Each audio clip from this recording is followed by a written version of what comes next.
What? Recording! We're making a video? Yeah. Oh, right. What's this one about? How Hail Caesar works, I suppose. Is it? Oh, right. Okay. Hi there. This is Vespasian, quite belatedly, and we've decided to make a short video based on just really explaining why we like Hail Caesar and a basic idea, the basic game dynamics. Can I say the word basic anymore? No, because you keep saying basic all the time. Yeah. So basically, It's basic. it's a rule system.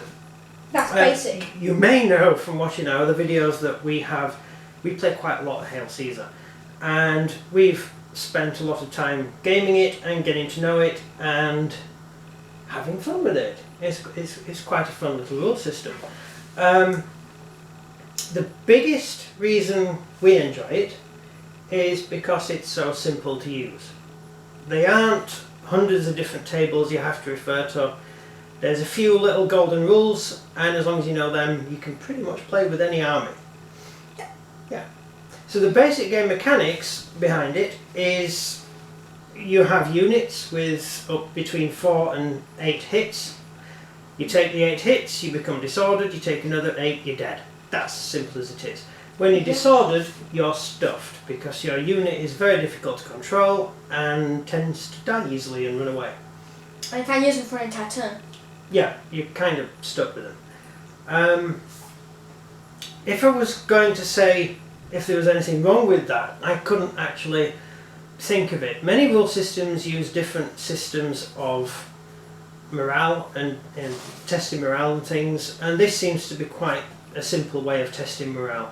You have a basic morale test whenever you become disordered, and that's it. That's basically it. You also have morale tests when you lose combat, don't you? Yeah. Yeah. Which means even a disordered unit that's in combat with a not disordered unit, if it causes more casualties on the enemy has to take a morale test due to initial casualties. So that's quite good. Yeah. And you've had many legions break and run away from that, haven't you? Yeah. Yeah. Yeah. Because you keep rolling double one, don't you? Yeah. Yeah. The morale is based on 2 simple tables. One table for ballistic, if you're under ballistic fire, you know, people throwing sharp things at you, and the other one is for actual combat, people running up to you with an axe and embedding it in your head. And so you have slightly different reactions depending on what type of unit you are. But it's all very, very simple. It sounds complicated, it's not. We've played many rule systems, haven't we? A lot, yeah. Yeah. Gunpowder. No, black powder, sorry. Black powder. Hail Caesar. Yeah. Bolt action. Yeah. What's that rule system we know? What is the basic rule system? Well, we used to use retinue before that, and no, we do fantasy. What we do fantasy? We used to do fantasy. Well, we used one fantasy battle, and which is basically Hail Caesar, basically based on that, and there were quite a few. Judge Dredd. Judge Dredd. That's another video. Judge Dredd is based on small skirmishes between a handful of figures. What about it? What rule book is Judge Dredd based on?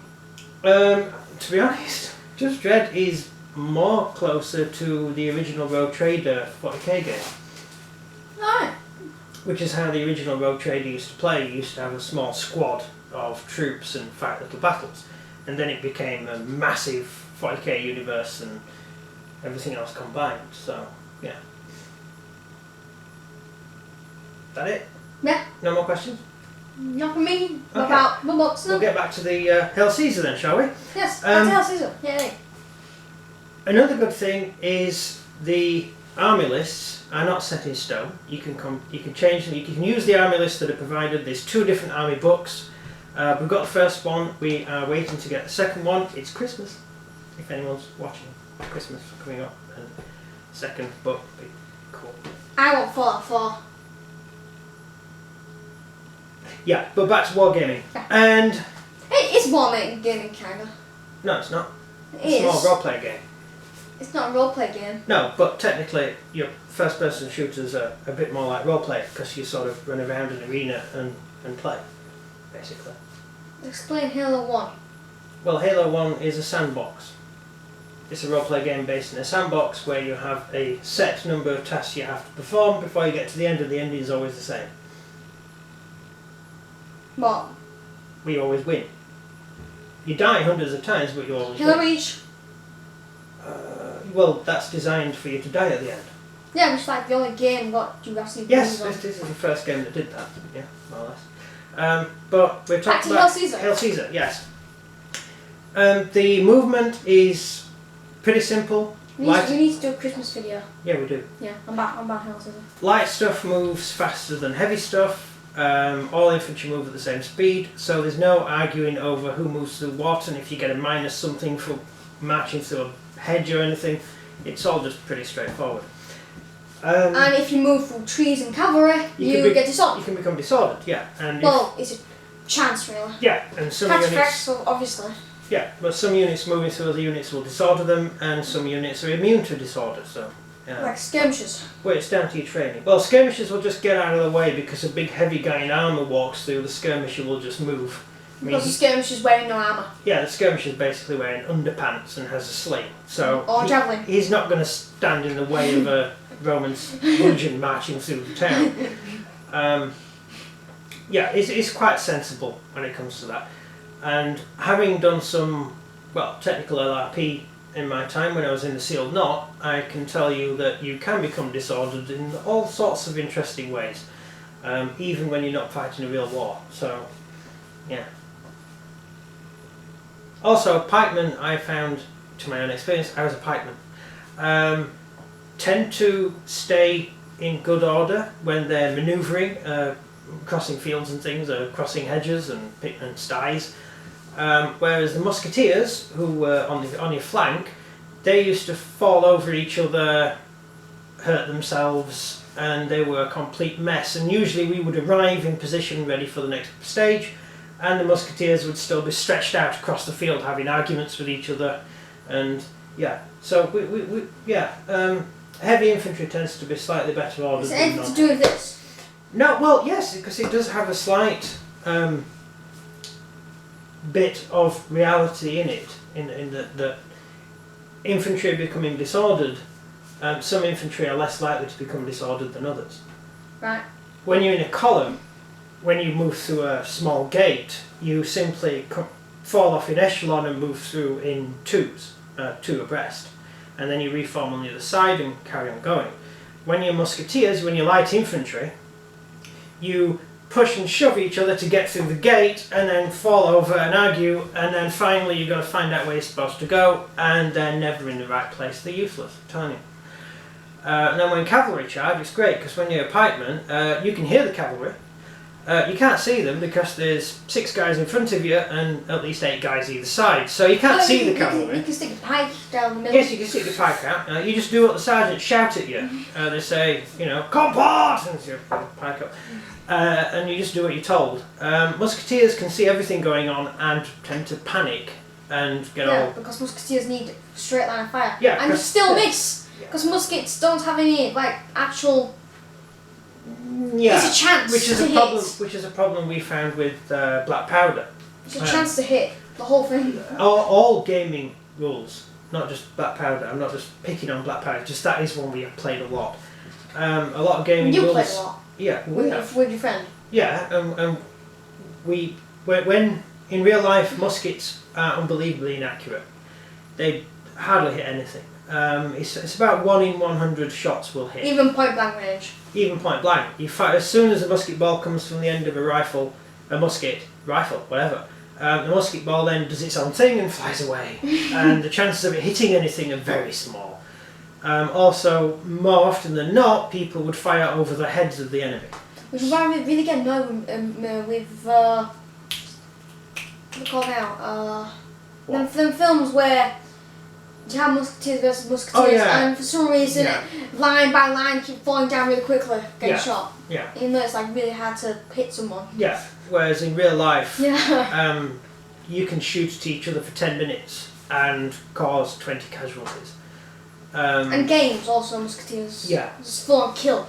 Which is why the French were so successful in the Napoleonic Wars, because the French would fire a single volley, the voltigeurs would fire a volley, and then fall back onto the side of the column, and then the French infantry would just march straight through the smoke and come out and hit the enemy.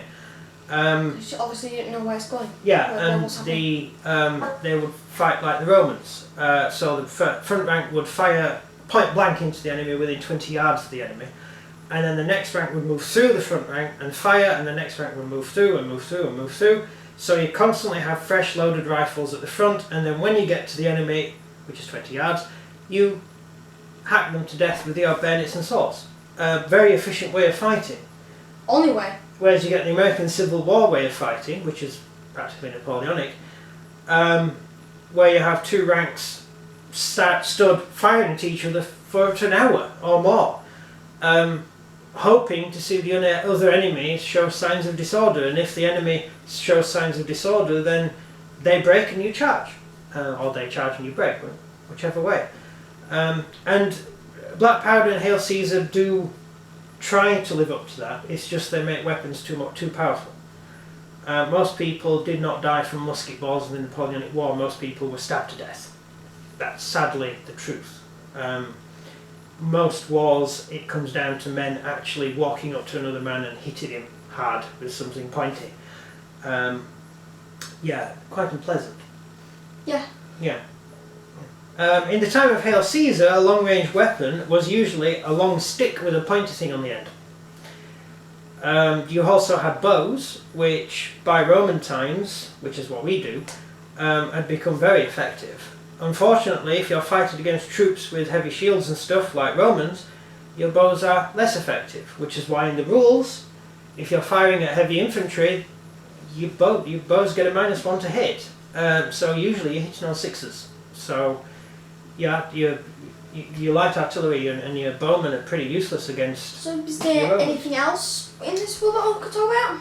Yeah, and that will be for the next video, because we don't want to make these too long to discuss. And in the next video we will discuss the how to choose an army and how the armies work. So that's it. Do you want to get on the other end and I'll do the finishing? Or do I want to get on the end and you do the finishing? You do the finishing? I'll do the finishing. I'm meant too sarcastic from. Yes. Yeah, so please subscribe if you like it. We're going to discuss the armies in the next video. We don't have a cameraman. No, we don't have a cameraman today. They've gone away to a wine and tea party. So and yeah, subscribe, like, leave any questions, and for anyone who wants to know how you leave questions for Q&As, just write us a note on the video. We'll read it and put it in a Q&A. It means comment. Comment, whatever, one of those things. You just like type with your type a thing with your fingers, and it leaves words on the page, and we'll answer it. You comment, you like, and you subscribe. Yeah. Please. Please. Thank you very much for watching, and we're nearly at 100, and we're going to have to do something for that too. 100 subscribers. And it's like we don't really want it. On the edge of 100, yeah. And hopefully we'll have started the new campaign by the time we get to 100. Which will be coming up, but more on that later. But we're not going to tell you what happens in the 100 subscribers video, because it's a surprise. Yes. So there you go. Thank you very much for watching, and this is Vespasian. Good day. Bye.